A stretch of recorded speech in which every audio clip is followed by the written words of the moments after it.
টাকা দেবো? বাচ্চাদের হাতে একদম টাকা দেবে না, তুমি খাবার দাও, পোশাক দাও। ঠিক আছে নীতি, তাহলে এইটা ওকে দিয়ে দিই, আমাদের ছেলের জন্য আর একটা জামা কিনে নেবো। এই নাও।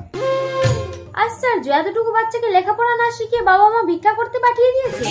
Sell sale sale. এসো নীতি, আমাদের ছেলের জন্য একটা জামা কিনে নেই। এটা কত দিদি? 200 টাকা। এই দাঁড়াও দাঁড়াও, এই জামাটাই তুমি ওই বাচ্চাটাকে দিয়েছিলে না? এই তো সেই বাচ্চাটা। তার মানে একটা ছোট্ট বাচ্চাকে দিয়ে ভিক্ষা করিয়ে একই জিনিস বারবার বিক্রি করে মানুষকে ব্ল্যাকমেল করছেন। ওরা এখন লেখাপড়া করার সময়, আপনাকে আমি পুলিশে দেবো। ও দিদিমণি, ছোট লোকদের সাথে মুখ নাড়লে কি হয় জানেন তো? চলুন ফুটুন এখান থেকে। চলো নীতি। এখন আমি চলে যাচ্ছি, কিন্তু আমি পুলিশ নিয়ে আসবো। ছাড়ো না নীতি, কেন ফালতু ঝামেলায় নিজেকে জড়াচ্ছ? হ্যালো। এই তোর বউকে বলে দে বিষধর সাপের লেজে পা দিলে কিন্তু ছবল খাবে। এই তুই বিষধর সাপ হলে আমি ভয়ঙ্কর বেজি রে। হ্যালো হ্যালো, ফোনটা কেটে দিল। স্যার স্যার স্যার দাঁড়ান। কি হলো ম্যাডাম? আমি